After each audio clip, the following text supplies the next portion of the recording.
नमस्कार साथियों, मैं कुश कुमार सरल एग्जाम के यूट्यूब चैनल पे आपका स्वागत करता हूं।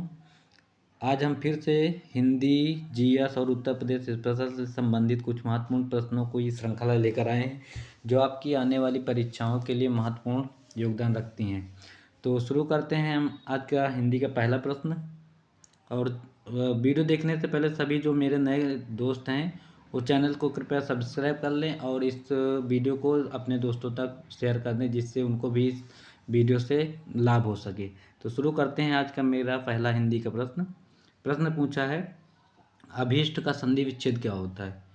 अभी प्लस ईस्ट ए ऑप्शन, बी ऑप्शन अभी प्लस ईस्ट और सी ऑप्शन अभी प्लस ईस्ट और डी ऑप्शन अभी प्लस ईस्ट।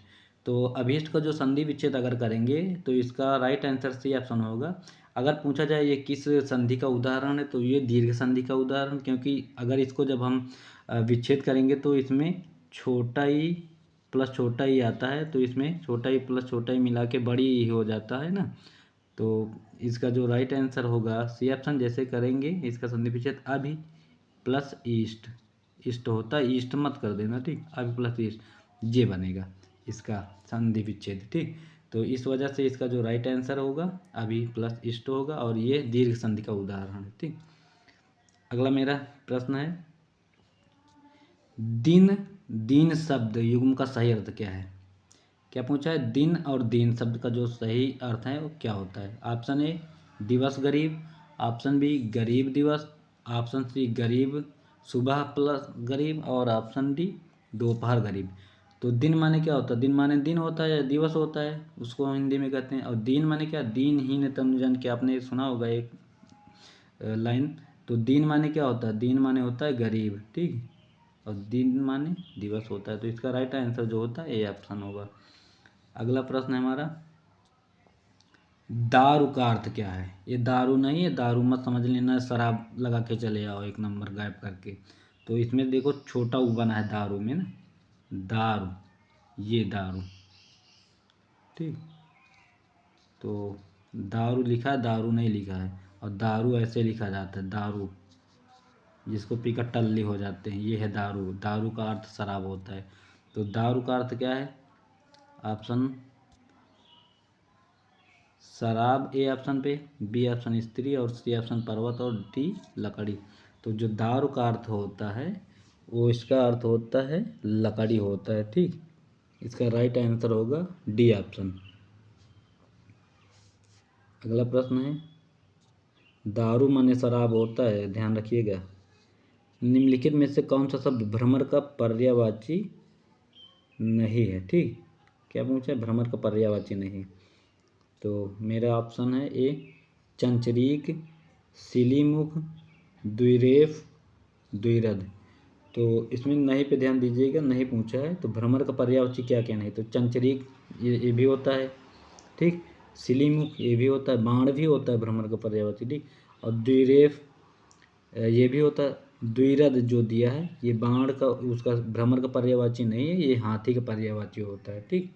गज, हाथी, गणेश, ये इनका पर्यायवाची होता है, हाथी, हाथी का द्विरथ।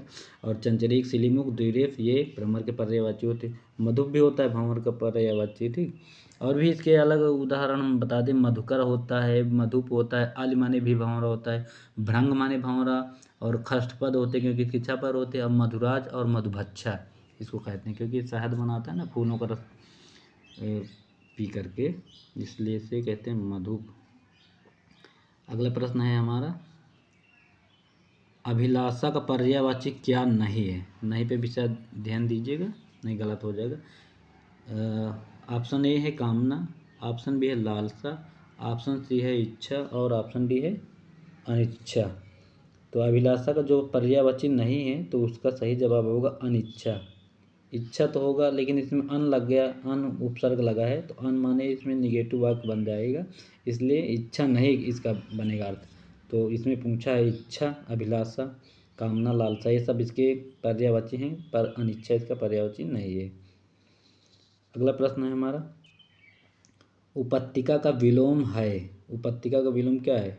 ऑप्शन ए है पर्वत, ऑप्शन बी है घाटी, ऑप्शन सी है अधित्यक्का और ऑप्शन डी है विसर्जन। तो जो उपत्यका है इसका पर्यायवाची शब्द विलोम शब्द होगा अधिकत्या। ठीक, उपत्यका कहते किसे, उपत्यका कहते हैं जो पर्वतों के बीच की जो घाटियाँ होती हैं, ठीक, उसे उपत्यका ही बोला जाता है।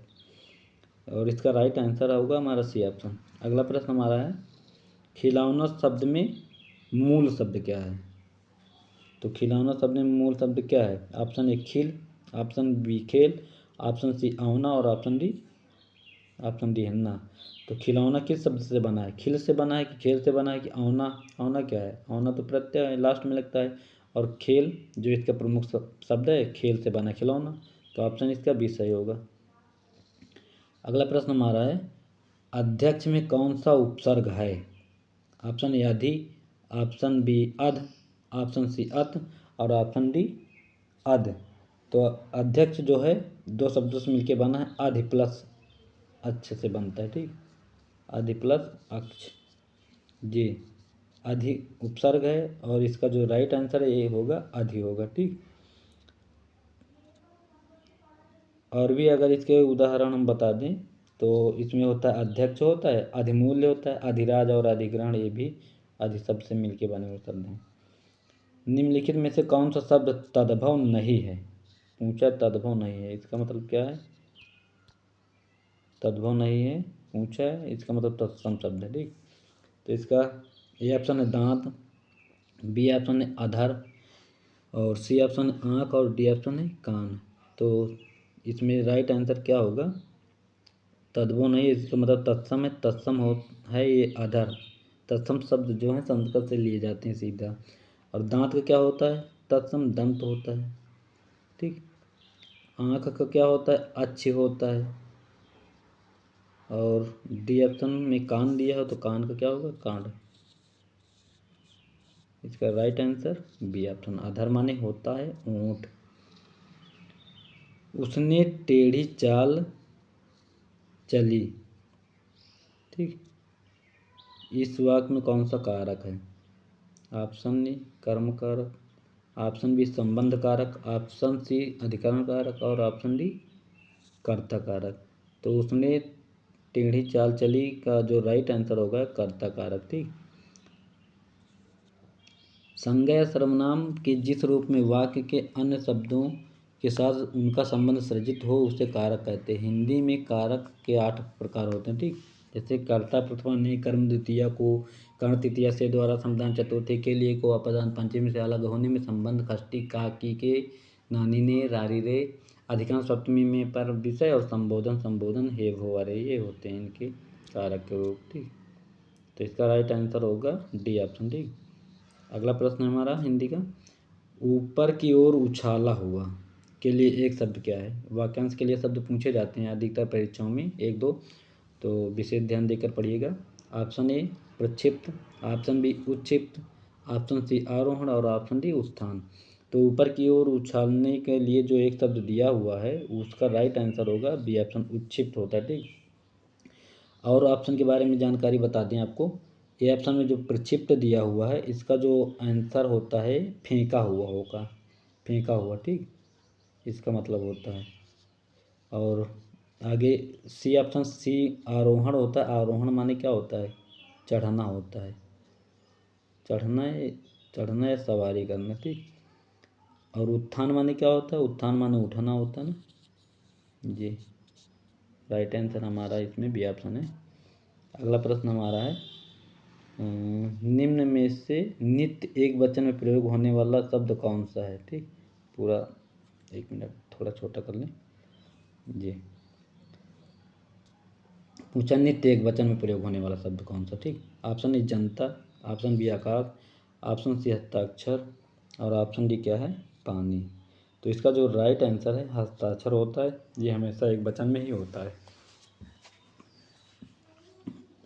और प्रश्नों के बारे में जानकारी बता दें, जनता, आकाश और पानी ये सदैव एक वचन के हैं। इसमें पूछा है कौन सा प्रयोग होने वाला शब्द नहीं है। ठीक, सॉरी, तो ये जो हस्ताक्षर ये बहुवचन का है। ठीक, और जनता, आकाश, पानी ये सब एक वचन के, तीनों ये सब एक वचन के हैं और जो हस्ताक्षर ये हमेशा बहुवचन का है। प्राण भी बहुवचन का ये हमेशा पूछा जाता है। प्राण निकल गए, निकल गया नहीं होता, प्राण निकल गए, हस्ताक्षर हो गए होता है। ठीक, जनता तो होती बहुत, पर ये एक वचन के लिए उपयोग होता है। अगला प्रश्न है, निम्नलिखित में से कौन सा शब्द पुल्लिंग है? तो ऑप्शन ए भवदीय, ऑप्शन बी डिबिया, ऑप्शन सी साध्वी और ऑप्शन डी संचालक। ठीक, तो इसमें पुल्लिंग पूछा है तो भवदीया स्त्रीलिंग के लिए उपयोग होता है। डिबिया बी ऑप्शन ये भी स्त्रीलिंग है। साध्वी ये भी स्त्रीलिंग होता है। और संचालक जो होता है ये पुल्लिंग के लिए होता है, क्योंकि स्त्रीलिंग के लिए संचालिका होता है। ठीक, संचालन करने वाली संचालिका। ठीक, ये होगा इसका स्त्रीलिंग, ऑप्शन इसका डी है। अगला प्रश्न हमारा है, तुम प्रतिदिन खेलते हो, उपयुक्त वाक्य में प्रतिदिन कौन सा क्रिया विशेषण है? ठीक, तो तुम प्रतिदिन खेलते हो में ऑप्शन, एक मिनट ऑप्शन दिखा दें, 1 मिनट, रिज्यूम, तुम प्रतिदिन खेलते हो, कहाँ ये इसका ऑप्शन इधर रहा। ऑप्शन ए है गुणवाचक क्रिया विशेषण, ऑप्शन बी परिमाणवाचक क्रिया विशेषण, ऑप्शन सी है कालवाचक और ऑप्शन डी स्थानवाचक।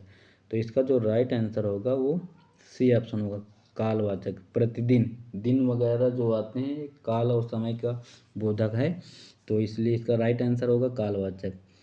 वाक्य में प्रतिदिन जो है कालवाचक क्रिया विशेषण है। जो अविकारी शब्द किसी क्रिया के व्यापार का समय बतलाते हैं उन्हें कालवाचक क्रिया विशेषण कहते हैं। जैसे कल, परसों, प्रायः, अक्सर, बाद में, जब, तब, सदा, प्रतिदिन, ये सब कालवाचक के उदाहरण होते हैं। ठीक, अगला प्रश्न हमारा है, यह कुत्ता मेरा है, इस वाक्य में प्रयुक्त विशेषण का प्रकार बताइए। ठीक, यह कुत्ता मेरा है, तो इसमें संख्यावाचक, गुणवाचक, सार्वनामिक या परिमाणवाचक। तो इसका जो राइट आंसर होगा ये सार्वनामिक होगा। ठीक, तो सार्वनामिक में विशेषण प्रयुक्त हुआ है। सार्वनामिक विशेषण में यह, वह, ऐसा, जैसा, कोई है, वैसा इत्यादि ये शब्द आदि आते हैं। संख्यावाचक में गिनतियाँ होती है 1 2 3 4 5। गुणवाचक में जैसे ममता है, बचपन है, ठीक, ये सब गुणवाचक हैं। परिमाण में होता है 5 किलो, 6 किलो, ये है परिमाण बोधक। अगला प्रश्न है हमारा, निम्नलिखित में से किस विकल्प में शब्द व्यक्तिवाचक संज्ञाएं हैं? तो ऑप्शन ए है राम, रामचरितमानस, गंगा, बी ऑप्शन कृष्ण, कामायनी, ठीक, और सी ऑप्शन है लखनऊ, आम, बुढ़ापा, और डी ममता, वकील, पुस्तक। तो इसका जो राइट आंसर है वो है लखनऊ, आम, बुढ़ापा। ठीक, तो इसका और व्याख्या हम बता दें, वह संख्या जो किसी वस्तु, व्यक्ति, स्थान का बोध कराती है उसे व्यक्तिवाचक संज्ञा कहा जाता है। ठीक, राम, रामायण, गंगा व्यक्तिवाचक संज्ञाएं हैं। कृष्णा, कामायनी व्यक्तिवाचक एवं मिठास भाववाचक संज्ञा है। इसी तरह लखनऊ व्यक्तिवाचक, आमवाचक, आम जातिवाचक और बुढ़ापा जो है भाववाचक संज्ञा। इस प्रकार ममता व्यक्तिवाचक, पुस्तक तथा वकील जातिवाचक संज्ञाएं हैं। ठीक, इसका जो राइट आंसर है ये ऑप्शन होगा। अगला प्रश्न है, ये है इसका सही आंसर, निम्नलिखित में से अशुद्ध वर्तनी वाला शब्द चुनिए। अशुद्ध कौन सा है? इसमें ए ऑप्शन है कौतूहल, बी है अनधिकार, और सी है निरपेक्ष, और डी है पौराणिक, है ना। तो इसका जो राइट आंसर आपको पता हो गया होगा कि इसका राइट आंसर डी होगा, क्योंकि पौराणिक नहीं होता है, पौराणिक होता है इसका सही अर्थ, पौराणिक है, ये है इसका राइट। अगला प्रश्न है हमारा, निम्नलिखित में से शुद्ध वर्तनी वाला शब्द कौन सा है? ऑप्शन ए में दिया अंताक्षरी, ऑप्शन बी में दिया अंत्याक्षरी, और ऑप्शन सी में अंताक्षरी, और ऑप्शन डी अंताक्षरी। तो इसका जो राइट आंसर होगा अंत्याक्षरी ये होता है, ना कि ये तीनों ऑप्शन नहीं होंगे। इसका बी ऑप्शन है सही। ठीक, अगला प्रश्न हमारा है, छ वर्ण व्याकरण के अनुसार कैसा है? स्वर है कि संयुक्त व्यंजन है कि अनुस्वार है या व्यंजन है? तो जो छ शब्द है ये दो शब्दों को मेल से बना होता है, का और खासे खटकोण से मिलके बना होता है ये, ठीक। और 4 संयुक्त व्यंजन दिए हुए हैं जिसमें छा है, त्रा है, ज्ञा है और स्रा है। तो ये क्या संयुक्त व्यंजन है, इसका तो फिर राइट आंसर होगा बी ऑप्शन। कभी कभी पूछ लेता है का के बाद कौन सा शब्द आता है, तो का के बाद यही आएगा, एग्जाम में अधिकतर पूछ लिया जाता है ये शब्द। अगला प्रश्न है हमारा, हिंदी साहित्य को कितने कालखंडों में विभक्त किया गया है। तो हिंदी को कितने कालखंडों में विभक्त किया गया है। ऑप्शन ए में है 2, बी है 4, सी है 5 और ऑप्शन डी 3। तो इसका जो राइट आंसर होगा 4 होगा, बी ऑप्शन। अब हम बता दें 4 कौन कौन से हैं। तो आदिकाल है पहला, ठीक, आदिकाल, ध्यान से देख लीजिएगा। आदिकाल इसका अगर समय बता दें तो ये 1050 से 1375 तक का समय होता है, ठीक, 1375 आदिकाल का, ठीक। उसके बाद आता है भक्तिकाल। भक्तिकाल इसका समय अगर है तो इसके बाद ही आएगा 1375 से 1700 ईस्वी, है ना। उसके बाद आएगा, भक्ति के बाद आता है रीतिकाल। रीतिकाल इसका समय है 1700 से 1900। अगला आएगा आधुनिक काल जो वर्तमान में चल रहा है, ठीक। तो आधुनिक काल का जो समय है 1900 से अब तक का जो समय है वो आधुनिक है अब तक, ये। अगला प्रश्न है, इसका जो सही आंसर है 4 है, ठीक, बी ऑप्शन। अगला प्रश्न हमारा है, मर्यादा किस युग की प्रसिद्ध पत्रिका थी। जो मर्यादा है किस युग की है। ऑप्शन ए भारतीय युग की है कि, ऑप्शन बी छायावाद, ऑप्शन सी द्विवेदी युग और ऑप्शन डी छायावादोत्तर युग। तो इसका जो राइट आंसर होगा वो द्विवेदी युग की है, ठीक। इसके बारे में और बता दें हम, मर्यादा द्विवेदी युग की प्रसिद्ध पत्रिका थी। यह पत्रिका कृष्णकांत मालवीय ने सन 1909 में प्रयाग में प्रकाशित की थी, ठीक, 1909 में। याद रखना इसके प्रकाशक का नाम कृष्णकांत मालवीय जी 1909 में हुई थी और यह एक मासिक पत्रिका थी, मंथली निकलती थी ये। इसका राइट आंसर द्विवेदी युग होगा, ओके। अगला है, दिए गए पद्यांश के आधार पर प्रश्नों के उत्तर देना, ठीक। तो पद्यांश दिए हुए हैं इसमें, उसको आप पढ़ लीजिए। आकाश का साफा बांध कर सूरज की चिलम खींचता बैठा है पहाड़, घुटनों पर खड़ी है नदी चादर सी, पास ही दहक रही है पलाश के जंगल की अंगीठी, अंधकार दूर पूर्व में सिमटा बैठा है भेड़ों के गल्ले सा, अचानक बोला मोर जैसे किसी ने आवाज़ दी, आजी सुनते हो चिलम आंधी धुआं उठा सूरज डूबा अंधेरा छा गया, ठीक। अब इसमें से जो प्रश्न पूछे गए हैं बता रहे हैं इधर, अंधकार के सिमट कर बैठ होने का क्या कारण होता है। तो इसमें ऑप्शन दिया हुआ है, ए ऑप्शन किसान आग सेंक रहा है, अभी सूर्यास्त नहीं हुआ है, सी स्थान का अभाव है और डी अभी सूर्योदय नहीं हुआ। अगर ऐसे जो संदर्भ वाले प्रश्न आते हैं तो पहले आप क्या कीजिएगा, एग्जाम में पहले आप सारे प्रश्न देख लीजिए जो भी 4-5 आते हैं, उसके बाद आप संदर्भ पढ़िएगा, क्योंकि बार बार पढ़ने से ठीक है कि एक बार प्रश्न को देख लें 4-5 जो भी प्रश्न हो, उसके बाद हम लोग जो संदर्भ पढ़ते हैं तो पूरे क्वेश्चनों का जो आंसर हमको पढ़ते पढ़ते ही याद हो जाता है। तो इसका जो राइट आंसर होगा अभी सूर्यास्त नहीं हुआ, ठीक, बी ऑप्शन इसका होगा सही। अगला प्रश्न पूछा है इसी में, अचानक तुरंत फुरत घटनाएं होने का कारण क्या है। ए ऑप्शन में सूरज का डूबना और बी ऑप्शन अंधेरा छा जाना, सी ऑप्शन भीड़ों का बिखर जाना और डी सुनते हो की आवाज़, ठीक। इसका जो राइट आंसर होगा वो डी ऑप्शन है, सुनते हो की आवाज़, ठीक। आज ही सुनते हो की आवाज़ है। अगला प्रश्न है 24 नंबर, सिमट बैठा है भेड़ों के गल्ले सा, किस विकल्प में सभी शब्द गल्ला के समानार्थी। इसमें देखो संदर्भ दे दिया जाता है, अगर उसको सही से करने वाला होता तो पूरे के पूरे नंबर इसमें मिल जाते हैं। इसमें जो ऑप्शन है, ए ऑप्शन गल्ला सौदा माल गोदाम, बी ऑप्शन रेवड़ झुंड भीड़ रेला, सी ऑप्शन भीड़ भाड़ रेलम पेल भगदड़ झुरमुट और डी ऑप्शन है समूह भीड़ दर्शक झुंड। तो इसका जो राइट आंसर होगा रेवड़ झुंड भीड़ रेला, ये होगा, ठीक। समानार्थी मतलब पर्यायवाची पूछा है गल्ला का। अगला प्रश्न है मुहावरा पूछा हुआ है, कागजी घोड़े दौड़ाने का मुहावरा क्या होगा। ऑप्शन ए है नकली घोड़े दौड़ाना, बहुत परिश्रम करना, व्यर्थ की लिखा पढ़ी करना, जांच पड़ताल करना। ठीक, तो कागजी घोड़े दौड़ाने का जो सही अर्थ होता है व्यर्थ की लिखा पढ़ी करना। ठीक, कहते नहीं क्या कागजी घोड़े दौड़ा रहे हैं, कोई काम नहीं करते हो। घोड़ा है तो इसमें घोड़ा से संबंधित वो मुहावरा तो जरूर देता, पर वही शब्द कभी नहीं होगा इसमें। ठीक, उसका अलग ही अर्थ निकलता है। इसका सी ऑप्शन सही होगा। अगला प्रश्न है आधा तीतर आधा बटेर लोकोक्ति का अर्थ क्या है। आधा तीतर आधा बटेर, ठीक, बेमेल चीज़ों का सम्मिश्रण। बी ऑप्शन शंकर चिड़िया, सी ऑप्शन अनुपम वक्त और डी समान कार्यों का मिश्रण। तो इसका जो राइट आंसर होगा आधा तीतर आधा बटेर बेमेल चीज़ों का सम्मिश्रण होता है। ठीक, अगला प्रश्न है जेते तुम तारे तेते नभ में ना तारे, इस वाक्य पंक्ति में दिए गए विकल्पों में सही अलंकार का चयन कीजिए। ठीक, ऑप्शन ए है उपमा, ऑप्शन बी है रूपक, ऑप्शन सी है यमक अलंकार और ऑप्शन डी है श्लेष अलंकार। तो इसका जो राइट आंसर है वो यमक अलंकार होगा। इसकी पूरी व्याख्या हम बता दें।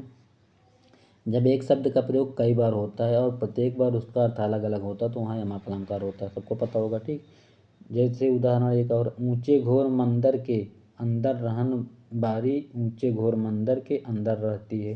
तो इसमें देखो घोर घोर 2 बार दिया हुआ है, मंदिर भी 2 बार दिया है, लेकिन इनके दोनों के अर्थ अलग अलग सब में होते हैं। ठीक, अब इसमें जेते तुम तारे तेते में ना तारे, तो इसमें तारे जो हैं 2 बार दिया है, एक दिया हुआ जो आकाश में तारे होते हैं और एक किसी की मतलब उपमा की गई है तारों से, तो उसका भी नाम दिया है, तो यमक अलंकार होगा इसमें। ठीक, अगला प्रश्न 1 मिनट।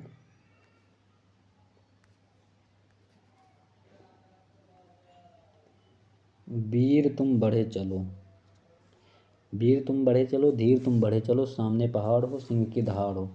आपने बचपन में पढ़ा होगा, कक्षा 1 से 5 तक के किसी किताब का ही ये लाइन है। इसमें पूछा है कौन सा रस होगा, तो श्रृंगार रस, हास्य रस, वीर रस, भक्ति रस। तो इसका जो राइट आंसर होगा वो वीर रस होगा, क्योंकि पहले ही दिया है वीर तुम बढ़े चलो धीर तुम बढ़े चलो। ठीक, श्रृंगार का तो रस ही होगा। इसका हास्य रस का हास होगा हंसना। ठीक, वीर रस का ये उदाहरण है, ऑप्शन इसका सी होगा। अगला है बच्चे खेल रहे हैं, अर्थ के आधार पर वाक्य का प्रकार बताइए। प्रश्नवाचक है, विधान वाक्य है, निषेधात्मक वाक्य या आज्ञावाचक। तो बच्चे खेल रहे हैं यह है एक विधान वाक्य। ठीक, इसका व्याख्या बता रहे हैं, जिससे किसी बात के होने का बोध हो वह विधान वाक्य होगा। प्रश्नवाचक में क्या क्यों कब कैसे ऐसे शब्द आते हैं। ठीक, किसी प्रकार के प्रश्न के बारे में बोध होता है प्रश्नवाचक में। अब जैसे तुम क्या खा रहे हो, तो ये होगा प्रश्नवाचक का हो जाएगा फिर, है ना। और निषेधात्मक वाक्य उसे बोलते हैं किसी बात के ना होने का बोध होता है, जैसे हमने खाना नहीं खाया, मतलब निगेटिव वाक्य होगा वो निषेधात्मक होगा। ठीक, और आज्ञावाचक में होता तुम खाओ, तुम पढ़ो, तुम लिखो, तुम सो जाओ, तुम नहा लो। ठीक, मतलब आर्डर होता है, एक प्रकार का आज्ञा दिया जाता तो वो आज्ञावाचक होगा। इसका राइट आंसर तो बी है। अगला प्रश्न है युधिष्ठिर किस समास का समस्त पद है। युधिष्ठिर जो है किसका है, तो ऑप्शन ए में कर्मधार है, ऑप्शन बी अधिकरण तत्पुरुष, ऑप्शन बी अलुक तत्पुरुष और ऑप्शन डी है नए तत्पुरुष। तो इसका जो राइट आंसर होगा वो अलुक तत्पुरुष होता है। ठीक, इसका व्याख्या मैं बता रहा हूँ, जिस समास में विभक्ति का लोप न हो तत्पुरुष समास होता है। जैसे युधिष्ठिर का अर्थ होता है युद्ध में स्थिर, राइट आंसर इसका सी है। ठीक, नए तत्पुरुष के उदाहरण मैं बता दूं, निषेधात्मक आ या अन शब्द का प्रयोग होता है इसमें, इसे नए तत्पुरुष कहते हैं। जैसे अनस्व, अनुचित, अगत, अनागत, ये नए तत्पुरुष हैं। आगे कुछ हमारे प्रश्न हैं जीएस के, उनके बारे में डिस्कस कर लें 1 मिनट। जीएस के महत्वपूर्ण प्रश्नों के बारे में भी पढ़ लेते हैं। जीएस सामान्य जानकारी, ये आ गया जीएस का। 1 मिनट, ये दिया हुआ है। पूछा प्रश्न जीएस का, बौद्ध धर्म महायान और हीनयान में किस शासक के शासनकाल के दौरान विभाजित हुआ? तो ऑप्शन ए है कनिष्क, ऑप्शन बी है चंद्रगुप्त द्वितीय, ऑप्शन सी है अशोक और ऑप्शन डी है इनमें से कोई नहीं। तो बौद्ध संगीत में जो अलगाव हुआ था हीनयान और महायान में, इसका राइट आंसर होगा कनिष्क के शासनकाल में हुई थी। जो अंतिम बौद्ध संगीत हुई थी ईसा पूर्व में, पहली तो हुई थी 483 में अजातशत्रु के समय, दूसरी हुई अजातशत्रु के बाद कालाशोक के हुए 483 के बाद 383, उसके बाद हुआ 255 में तीसरी हुई थी कालाशोक, अजातशत्रु कालाशोक, कालाशोक के बाद अशोक आए, अशोक के बाद लास्ट में हुआ है कनिष्क का। ठीक, अशोक के समय तीसरी हुई थी और जो कनिष्क का वो अंतिम में आया था। अंतिम वाली जो बौद्ध संगीत हुई थी वो हुई थी कुंडलवन जम्मू कश्मीर में। इसका जो है हीनयान महायान कनिष्क के समय में बट गया था। ऑप्शन ए होगा इसका राइट आंसर। अगला प्रश्न है, निम्नलिखित में से किस अभिलेख शिलालेख में सती प्रथा का प्राचीनतम संदर्भ मिलता है? तो इसका जो राइट आंसर है ऑप्शन ए इलाहाबाद स्तंभ शिलालेख, ऑप्शन बी है भानुगुप्त आयरण अभिलेख और ऑप्शन सी है पुलकेशियन द्वितीय का ऐहोल स्थित शिलालेख, ऑप्शन डी है स्कंदगुप्त का भीतरी शिलालेख। तो इसका जो राइट आंसर है कथन के अनुसार बी ऑप्शन इसका जो होगा ऐरण अभिलेख जो दिया हुआ है भानुगुप्त वाला, इसका राइट आंसर ये होगा। ठीक, गोपराज भानुगुप्त का अमात्य था और सती प्रथा का प्रथम अभिलेख 510 ईस्वी में लिखित ऐरण अभिलेख है। गुप्त नरेश भानुगुप्त का सामंत गोपराज हूणों के विरुद्ध युद्ध में मारा गया था, फलस्वरूप उसकी पत्नी ने अपने प्राण त्याग दे दिए थे। इसका राइट तभी उसी के बारे में है। अब अगला प्रश्न है, सर सैयद अहमद खां द्वारा अलीगढ़ आंदोलन की शुरुआत निम्नलिखित में से किस सन में हुई? Option A 1890, option B 1875, option C है 1879 और ऑप्शन डी है 1909। तो इसका जो राइट आंसर है 1875 में हुई थी सर सैयद अहमद खां। इन्होंने ही अलीगढ़ मुस्लिम जो विश्वविद्यालय बनवाया है, इन्हीं का दिया हुआ है। इसके बारे में और थोड़ी जानकारी बता दें आपको। अलीगढ़ आंदोलन की शुरुआत 1875 में सर सैयद अहमद खां द्वारा अलीगढ़ में हुई थी। सैयद अहमद खां मुस्लिम मदरसों की पुरानी पद्धति से खुश नहीं थे। यह मुसलमानों को अंग्रेजी शिक्षा और पश्चिमी संस्कृति के संपर्क में लाना चाहते थे। सैयद अहमद खां ने 1875 में अलीगढ़ में मोहम्मडन एंग्लो ओरिएंटल कॉलेज, जिसका नाम है पुराना, इसकी स्थापना की थी 1920 में। ठीक, इन्होंने एक पत्रिका तहजीब उल अखलाक सभ्यता और नैतिकता फारसी भाषा में निकाली थी।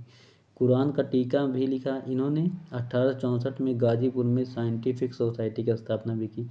बाद में इसका नाम अलीगढ़ में स्थानांतरित कर दिया गया। इसका राइट आंसर तो बी सही है। अगला प्रश्न है हमारा, गांधी जी के सत्याग्रह का निम्नलिखित में से किन्हीं दो से जुड़ा हो? ऑप्शन ए ज्ञान और धर्म, ऑप्शन बी सच्चाई और अहिंसा, ऑप्शन सी सच्चाई और उदारता, ऑप्शन डी मातृभूमि के प्रति प्यार और अनौपनिवेशिक स्वामित्व के प्रति घृणा। तो आपको पता है गांधी जी किसके समर्थक थे? सत्य और अहिंसा के। तो इसका जो राइट आंसर होगा सच्चाई और अहिंसा। अगला प्रश्न है, भारत में बजट व्यवस्था का आरंभ किसके शासनकाल में हुआ? ऑप्शन ए है कैनिंग, ऑप्शन बी है डलहौजी, ऑप्शन सी रिपन और ऑप्शन डी एल्गिन। तो जो बजट व्यवस्था थी ये लॉर्ड कैनिंग के शासनकाल की है। ठीक, जो भारत का अंतिम गवर्नर जनरल तथा प्रथम वायसराय भी था। 1857 की क्रांति के बाद अंग्रेज सरकार द्वारा कई प्रकार के आर्थिक प्रशासनिक सुधार किए गए थे, जिसमें आर्थिक सुधारों के अंतर्गत कैनिंग ने ब्रिटिश अर्थशास्त्री विल्सन को भारत बुलाया था तथा 500 रुपये से अधिक आय पर आयकर लगा दिया। आयात एवं निर्यात पर क्रमशः 10% एवं 4% कर निश्चित किया गया। भारत में बजट की शुरुआत 7 अप्रैल 1860 को वित्त मंत्री जेम्स विल्सन। पूछा जाता है जेम्स विल्सन के बारे में पहला बजट किसने पेश किया? तो जेम्स विल्सन ने ही बनाया था बजट।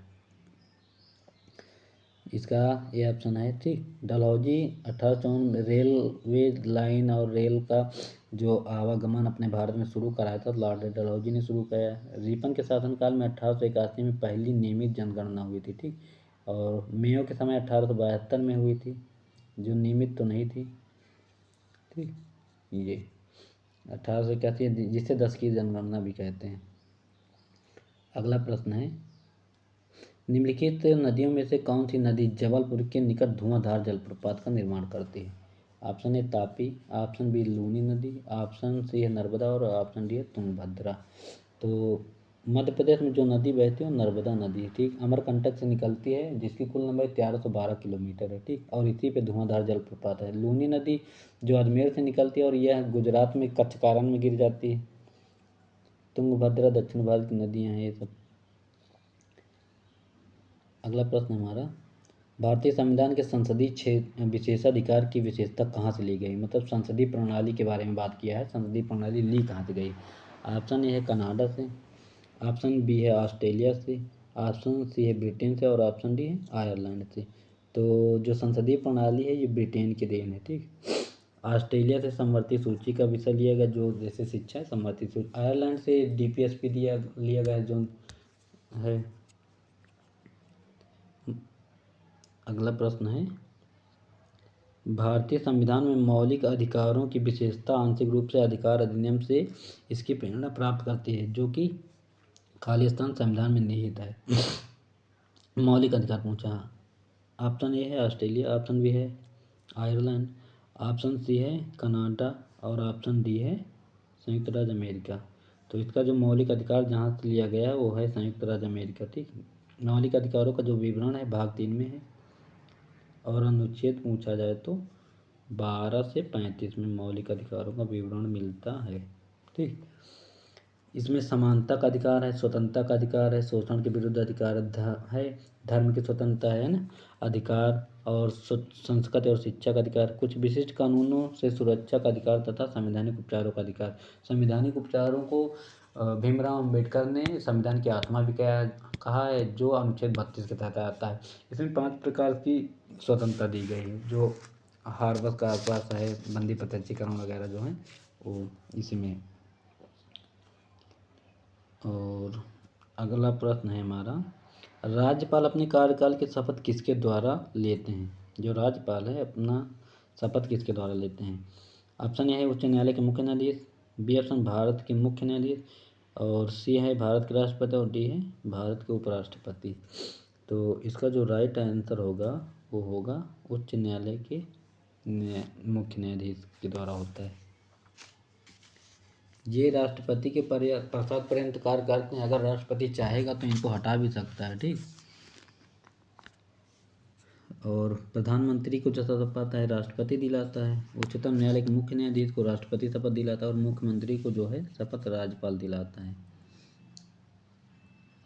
अगला प्रश्न है, डोंगरी भाषा प्रमुख रूप से निम्नलिखित में से किस राज्य केंद्र शासित प्रदेश की है? ऑप्शन दादर और नगर हवेली, बी ऑप्शन त्रिपुरा और सी है जम्मू कश्मीर तथा डी है मिजोरम। तो केंद्र शासित प्रदेश के बारे में पूछा है तो इसमें फिलहाल जम्मू कश्मीर इसका राइट आंसर होगा। डोंगरी भाषा जम्मू कश्मीर की है। इसे वर्ष 2004 में भारतीय संविधान की 8वीं सूची में जोड़ा गया था। डोंगरी भाषा जम्मू कश्मीर के अलावा हिमाचल प्रदेश, पंजाब के कुछ जिलों, पाकिस्तान के कुछ क्षेत्रों में भी बोली जाती है, ठीक। सी ऑप्शन इसका राइट होगा।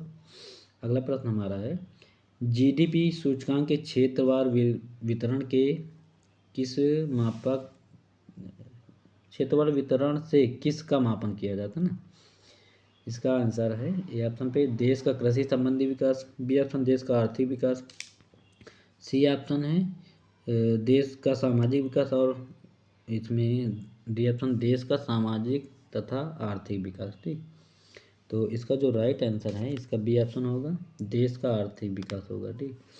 GDP जिसे सकल घरेलू उत्पाद के नाम से भी जाना जाता है, यह क्षेत्रवार वितरण से देश का आर्थिक विकास मापा जाता है। सकल घरेलू उत्पाद में विभिन्न क्षेत्रों, सेवा, उद्योग, कृषि आदि का प्रदर्शन आकलित किया जाता है, जो कि किसी देश के आर्थिक विकास को दर्शाने का प्रमुख घटक होता है। ऑप्शन बी इसका राइट आंसर है।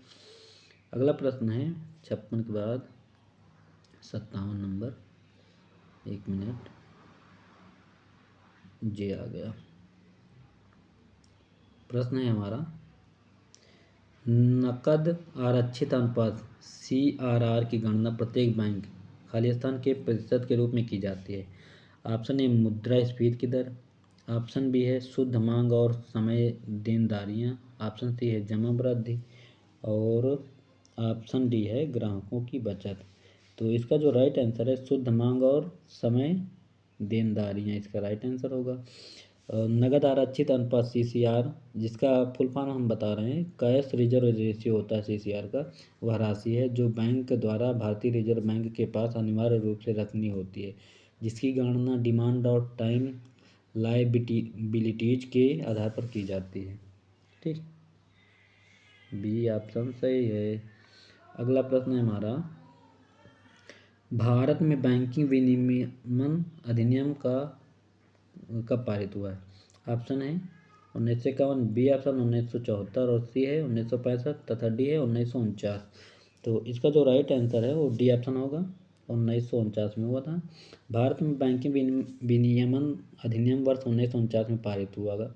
ठीक, वर्ष 1956 में जम्मू कश्मीर में लागू होने के साथ ही पूरे देश में लागू हो गया था।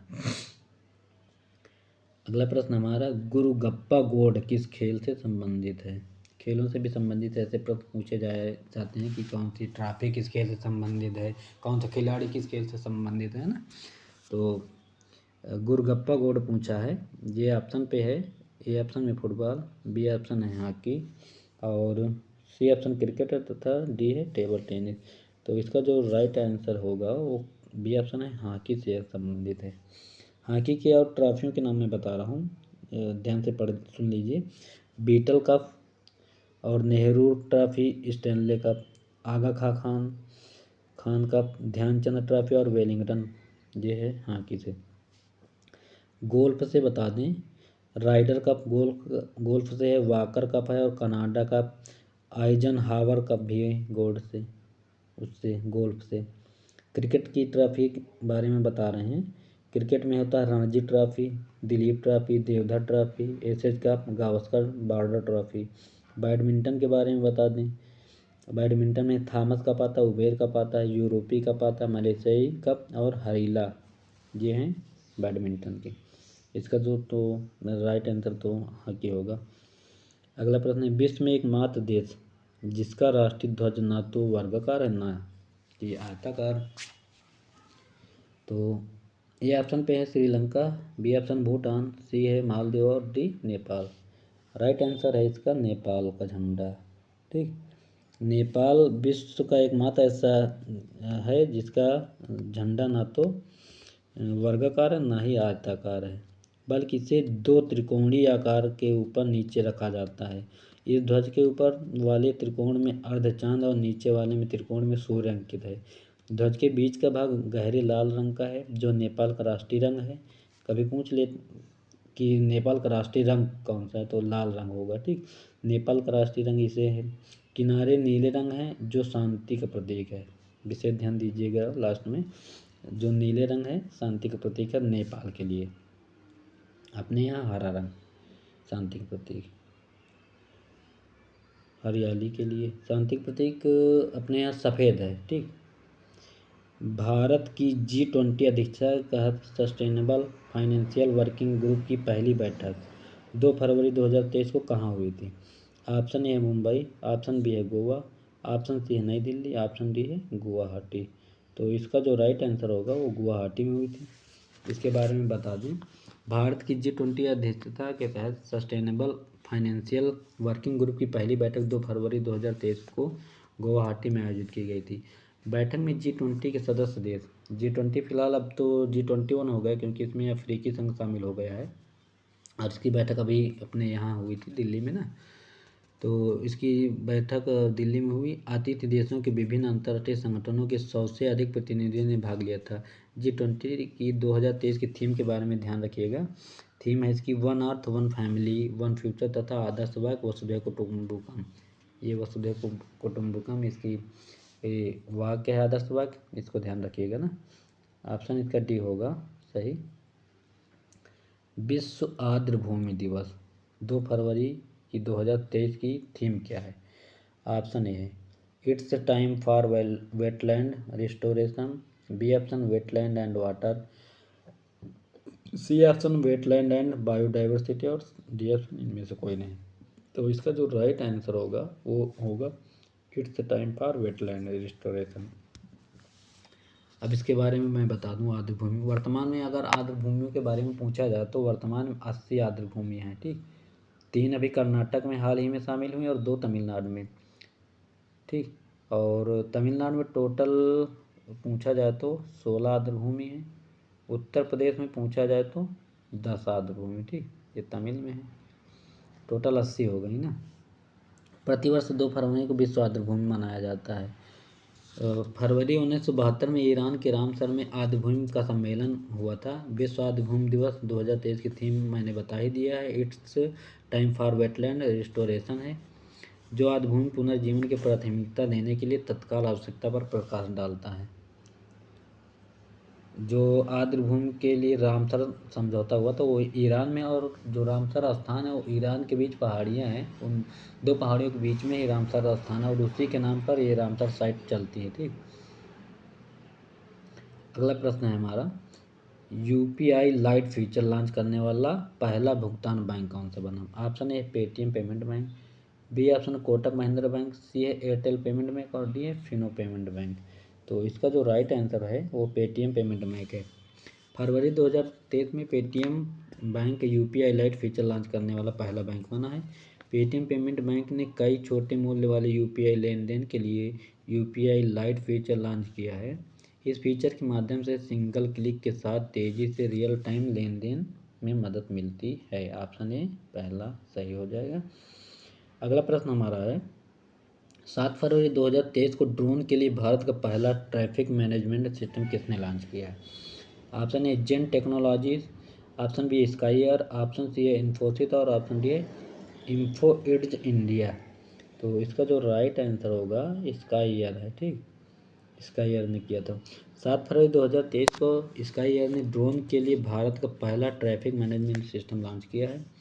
यह ड्रोन संचालकों को ड्रोन आधारित संचालन करने से पहले मार्गों की योजना बनाने, उड़ान योजना बनाने और जोखिमों का आकलन करने में मदद कर सकता है, ठीक। अगला प्रश्न है हमारा, फरवरी 2023 किस राज्य सरकार ने one family one ID card निर्माण के लिए पोर्टल लॉन्च किया? ऑप्शन ए है बिहार, बी है उत्तर प्रदेश, सी है महाराष्ट्र और डी केरल। तो इसका जो राइट आंसर है वो उत्तर प्रदेश अपना है, वन फैमिली वन आईडी। इस पोर्टल के प्रति परिवार एक नौकरी प्रस्ताव को लागू करने के लिए एक इकाई के रूप में परिवारों की पहचान करने के लिए शुरू किया गया। इसके तहत ऐसे परिवार जो राष्ट्रीय खाद्य सुरक्षा योजना के लिए पात्र नहीं हैं वे पहचान पत्र का लाभ उठा सकेंगे और परिवारों का राशन कार्ड पहचान पत्र ही उनका परिवार पहचान पत्र माना जाएगा, ठीक। वन फैमिली कहाँ नौकरी रखी हुई इनकी सरकार में, भगवान जाने कहाँ से नौकरी देंगे ये। अगले प्रश्न हमारा है उत्तर प्रदेश संबंधित कुछ स्पेशल है, यूपी स्पेशल दिखा दें आप, महत्वपूर्ण ये हैं यूपी स्पेशल के प्रश्न। यूपी स्पेशल का पहला प्रश्न है हमारा, उत्तर प्रदेश के किस स्थान पर भारतीय सरकरा तकनीकी संस्थान? तो ऑप्शन ए है लखनऊ, बी है मेरठ और सी है कानपुर और डी है नोएडा। तो इसका जो राइट आंसर है वो कानपुर है, ठीक। कानपुर में भारतीय सरकरा तकनीकी संस्थान है और western UP chamber of commerce and industries यह है मेरठ में पड़ती है, ठीक। और फिर Indian institute of sugar cane research ये पड़ेगा लखनऊ में, और नोएडा में पड़ेगा आपका national academy of statistical administration हो, ये नोएडा में है। इसका सी है तिलहन अनुसंधान और दलहन अनुसंधान वाला, ये भी है कानपुर में। भारत की 2011 जनगणना के अनुसार उत्तर प्रदेश में लिंगानुपात कितना है? 912 है, 925 है, 935 है या 940 है। तो जो लिंगानुपात है उत्तर प्रदेश का 912 है। ठीक। और उत्तर प्रदेश का ग्रामीण लिंगानुपात अगर पूछ ले तो 918 हो जाएगा। शहरी पूछे तो 894 शहर का। ठीक। लिंगानुपात और 898 दो उत्तर प्रदेश में 2001 में लिंगानुपात जो था 898 से बढ़ के 2011 में 912 हुआ है। 912 इसका राइट आंसर होगा। ओके। अगला प्रश्न हमारा है, उत्तर प्रदेश सरकार द्वारा शुरू किया गया दस्तक अभियान निम्नलिखित में से किससे संबंधित है? जापानी इंसेफेलाइटिस का उन्मूलन, पोलियो का उन्मूलन, प्रत्येक गांव का खुले में शौच ये है, या सुनिश्चित करने के लिए उस घर में शौचालय है, ये सब गलत है फिलहाल। जापानी इंसेफेलाइटिस इससे संबंधित है क्योंकि गोरखपुर में बुखार आया था भयंकर तरीके वाला, बहुत सारे बच्चे मर गए थे, तभी योगी आदित्यनाथ ने दस्तक अभियान की शुरुआत की थी। अगला प्रश्न है, विश्व बैंक द्वारा वित्त पोषित सोडिक लैंड रिक्लेमेशन प्रोजेक्ट 2 हेतु उस जनपद को चिन्हित कीजिए जो परियोजना के लिए चयनित नहीं हुआ है। ठीक, विशेष ध्यान दीजिए, नहीं हुआ। प्रयागराज, अलीगढ़, सीतापुर, रायबरेली। तो इसका जो राइट आंसर होगा वो सीतापुर होगा। ठीक। तो वित्त पोषित में 7 जून 2009 को Uttar Pradesh sodic land reclamation परियोजना द्वारा प्रदेश के 24 जिलों में ऊसर एवं बीहड़ भूमि सुधार संबंधी 6 वर्षीय परियोजना प्रारंभ की गई है। इस परियोजना की अनुमानित लागत अगर पूछे तो 1332 करोड़ रुपए है। ठीक। और ये सीतापुर में लागू नहीं, अन्य तीनों जिलों प्रयागराज, अलीगढ़ और रायबरेली में लागू है। अगला प्रश्न हमारा है, उत्तर प्रदेश के किस जिले में देश के प्रथम पुलिस संग्रहालय की स्थापना हुई? तो ऑप्शन ए है प्रयागराज, ऑप्शन बी है आगरा, ऑप्शन सी गाजियाबाद और ऑप्शन डी है लखनऊ। तो जो गाजियाबाद है यहाँ पे पुलिस संग्रहालय की स्थापना की गई है। और ज्ञातव्य है कि गाजियाबाद वेबसाइट पर मतदाता सूची जारी करने वाला देश का पहला जिला भी बना है। याद रखिएगा, पूछा जा सकता है परीक्षाओं में कि कौन सा ऐसा जिला है जो मतदाता सूची जारी करने वाला पहला जिला बना है, तो गाजियाबाद ही वेबसाइट पे। अगला प्रश्न है हमारा, उत्तर प्रदेश में केंद्रीय विश्वविद्यालयों की संख्या कितनी? ठीक। तो ऑप्शन ए है 5, ऑप्शन बी है 6, ऑप्शन सी है 4 और ऑप्शन डी है 3। तो इसका जो राइट आंसर होगा वो 6 है। और हम 6 के नाम भी बता दें आपको। पहले तो प्रश्नकाल में प्रदेश में कुल 4 विश्वविद्यालय थे, जिसमें से काशी हिंदू विश्वविद्यालय वाराणसी 1916 में जो बना है। ठीक। दूसरा है अलीगढ़ मुस्लिम विश्वविद्यालय अलीगढ़ में, जिसको सर सैयद अहमद खान बनवाए हैं। और तीसरा है डॉक्टर भीमराव अम्बेडकर विश्वविद्यालय लखनऊ में 1989 में इसका निर्माण हुआ है। चौथा इलाहाबाद विश्वविद्यालय 1887 में। सबसे पुराना अगर पूछ ले तो इलाहाबाद विश्वविद्यालय है, 1887 में बनाया गया थी। वर्तमान में अगर पूछे तो वर्तमान में तो 6 हैं। वर्तमान में कितने? वर्तमान में 6 हैं, जिसमें से रानी लक्ष्मीबाई केंद्रीय विश्वविद्यालय झांसी 2014 में तथा राजीव गांधी राष्ट्रीय विमानन विश्वविद्यालय रायबरेली में, मेरे यहाँ राजीव गांधी के नाम से है, 2017 में स्थापित हुआ था। तो टोटल मिला के 6 हो गए। अगला प्रश्न है, उत्तर प्रदेश के तराई क्षेत्र में निम्नलिखित में से कौन सी अनुसूचित जनजाति पाई जाती है? ठीक, तराई क्षेत्र की बात किया है। ऑप्शन ए है बुक्सा, बी ऑप्शन भोटिया और सी है खासी और डी है गोंड। तो इसका जो राइट आंसर है वो बुक्सा है। बुक्सा जनजाति तराई में पाई जाती है।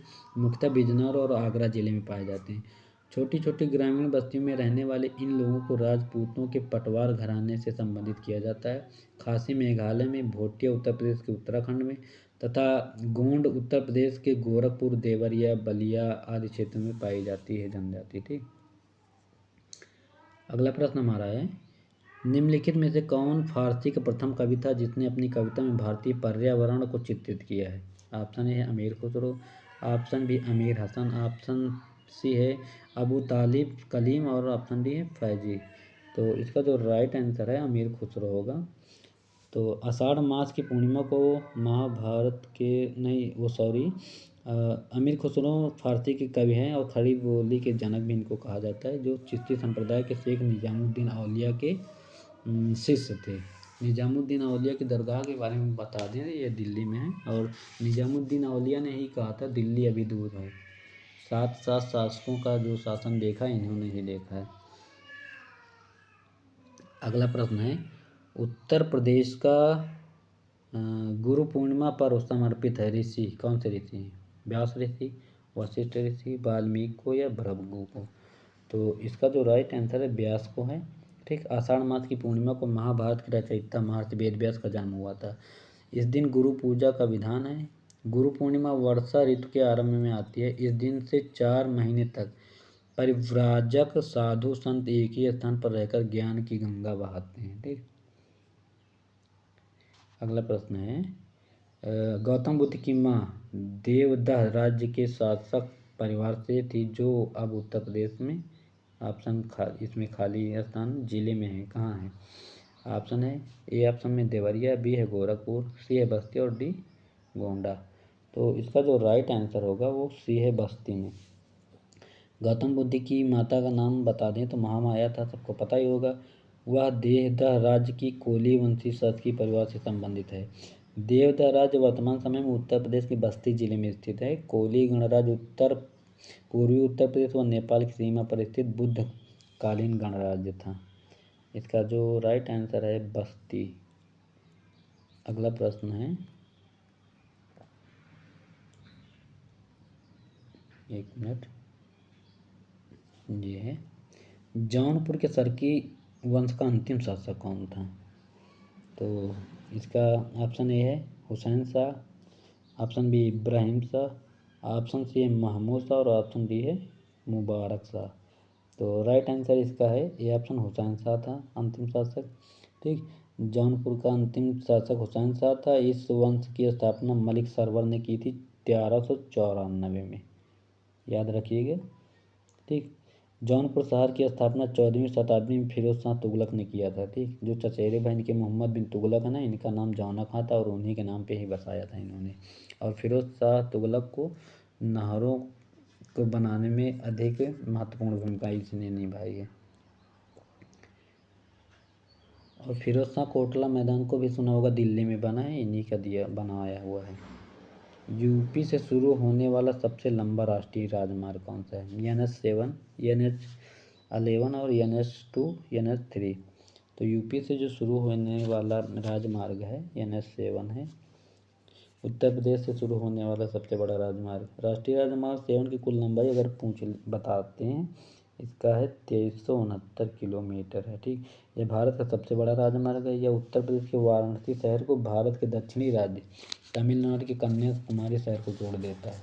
वर्तमान में भारत का सबसे लंबा राजमार्ग बताएं तो NH27 EU है, जो पोरबंदर गुजरात से सिलचर असम तक जाता है। अगला प्रश्न हमारा है, रामपुरा जो भारत में प्रथम गांव अपना सौर ऊर्जा प्लांट लगाने वाला बना है, वह कहाँ पे है? तो रामपुरा ऑप्शन ए में मध्य प्रदेश है, B option Himachal Pradesh, C option Andhra Pradesh और डी है उत्तर प्रदेश। तो इसका जो राइट आंसर होगा ये उत्तर प्रदेश होगा। ठीक, जिसका अपना सौर ऊर्जा प्लांट है वह उत्तर प्रदेश के बुंदेलखंड क्षेत्र में है। यहाँ पर नार्वे की सहायता से 31.5 लाख रुपए से 8.7 किलोवाट का पावर प्लांट लगाया गया है, जिससे 69 ग्रामीण क्षेत्रों के घरों को बिजली सप्लाई होती है। ठीक, अगर पूछ ले कि भारत में किस राज्य में सौर सिटी बनाई गई है, तो सौर शहर के नाम से भोपाल का सांची है मध्य प्रदेश में। अगला प्रश्न है हमारा, सूची ए को सूची बी से मिलाना है। इसमें देख लीजिए, ए का दिया टेराकोटा, क्या है? चिनाट, लकड़ी के खिलौने गोरखपुर, चीनी मिट्टी के बर्तन फिरोजाबाद, कांच का सामान वाराणसी। तो आपको पहले ऑप्शन में जो आता हो उसको पहले मिला लीजिए। जैसे टेराकोटा क्या है? टेराकोटा गोरखपुर से संबंधित मिट्टी है ना, इसका ये होगा। और फिर फिरोजाबाद में कांच का सामान होता है, सुंदरियों का नगर इसे बोलते हैं ना। लकड़ी के खिलौने के लिए अगर बात करें तो चीनी मिट्टी का पहले मिला लो चिनाट से, तो एक ही बच्चा है इसमें, लकड़ी खिलौने वाराणसी। ठीक, तो इसका जो राइट आंसर होगा वो ए ऑप्शन होगा, ये 2 3 4 1। अगला प्रश्न है हमारा, उत्तर प्रदेश में रेणुकूट हिंडाल्को की स्थिति का मुख्य कारण इसकी निकटता है। सस्ते श्रम से, कच्चे माल से, बाजार से या शक्ति के स्रोत से। तो हिंडाल्को जो रेणुकूट सोनभद्र में पड़ता है, ये शक्ति का प्रमुख साधन है। ठीक, इसका जो राइट आंसर है डी है। ठीक, हिंडाल्को को बिरला कंपनी द्वारा स्थापित किया गया था। अगला प्रश्न हमारा है, सम्मिलित का नहीं है इसमें पूछा है। कौन सा सही सम्मिलित नहीं? बायोटेक्नोलॉजी पार्क लखनऊ में, ट्रोनिका सिटी नोएडा में, प्लास्टिक सिटी कानपुर देहात में और डी लेदर टेक्नोलॉजी उन्नाव में। तो इसका जो राइट आंसर होगा बी ऑप्शन होगा, ट्रोनिका सिटी ये नोएडा में नहीं है। ठीक, ये ट्रोनिका सिटी की स्थापना गाजियाबाद में हुई। बायोटेक्नोलॉजी पार्क जैव प्रौद्योगिकी पार्क लखनऊ में स्थित है। प्लास्टिक उद्योग है प्लास्टिक सिटी कानपुर देहात में और जौनपुर में भी स्थापित हुई है। और चमड़ा प्रौद्योगिकी पार्क जो है बनथरा उन्नाव में पड़ता है। इसका भी ऑप्शन होगा सही। हो गया। अगला प्रश्न हमारा है, उत्तर प्रदेश में यूपी पर्यटन द्वारा बुंदेलखंड सर्किट निम्नलिखित में से गंतव्य शामिल है। ऑप्शन ए है अयोध्या, पंचवटी, नैमिषारण्य, महोबा और वृंदावन। नैमिषारण्य सीतापुर में पड़ता है। प्रयागराज, इलाहाबाद, झांसी, चित्रकूट, सीतामढ़ी, कुशीनगर। सीतामढ़ी बिहार में भी पड़ता है, उत्तरी राज्य। ठीक, सी ऑप्शन में चित्रकूट, पंचवटी, किंजर, बितूर, अयोध्या। डी ऑप्शन बिठूर, चित्रकूट, झांसी, कलिंजर और महोबा। तो इसका जो राइट आंसर होगा और डी ऑप्शन होगा, बिठूर, चित्रकूट, झांसी, कलिंजर। उत्तर प्रदेश राज्य में पर्यटनों की सुविधा के लिए अलग अलग रुचि के अनुसार स्थलों को चयनित किया गया है। पर्यटन सर्किट में लोग अपनी रुचि के अनुसार सुगमता से भ्रमण करते हैं। बुंदेलखंड सर्किट के अंतर्गत बिठूर, चित्रकूट, बिठूर तो कानपुर में पड़ेगा, चित्रकूट है, झांसी है, कालिंजर है, बांदा में कालिंजर का युद्ध हुआ था ना शेरशाह सूरी का, वही कालिंजर है।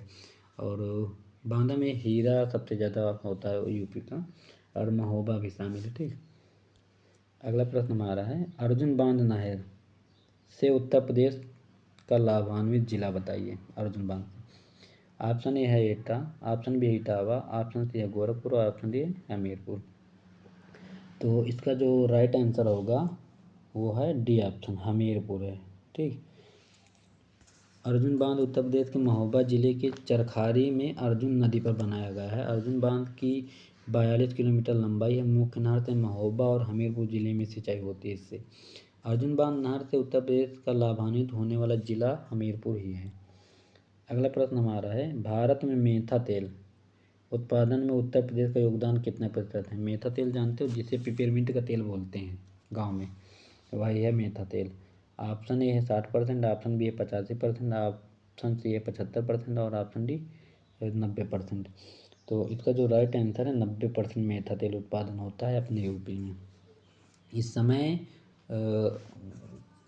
ये मेथा उत्पादन होता है खेतों में। अगला प्रश्न है, आंवले का सर्वाधिक उत्पादन करने वाला जिला है। तो सभी को पता होगा, आंवला सबसे ज़्यादा कहाँ होता है? प्रतापगढ़ में होता है। रायबरेली में आंवला नहीं होता भैया, सुल्तानपुर में नहीं होता है, जौनपुर में भी नहीं होता। और आंवला में सबसे ज़्यादा विटामिन सी होता है।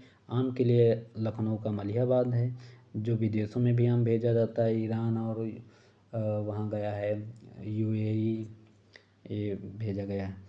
तो ये थे हमारे आज के कुछ महत्वपूर्ण प्रश्न। उम्मीद है कि आपको आगामी परीक्षाओं में इससे संबंधित प्रश्न मिलेंगे। और सभी से निवेदन है कि इस वीडियो को अपने ज़्यादा से ज़्यादा दोस्तों तक फैलाएं, और जो भी मेरे नए दोस्त इसमें शामिल हो रहे हैं उसको चैनल को सब्सक्राइब कर लें। धन्यवाद क्लास देखने के लिए। अगली क्लास कल फिर मिलेंगे। बाय, तब तक के लिए पढ़ते रहें, मस्त रहें, तैयारी करते रहें।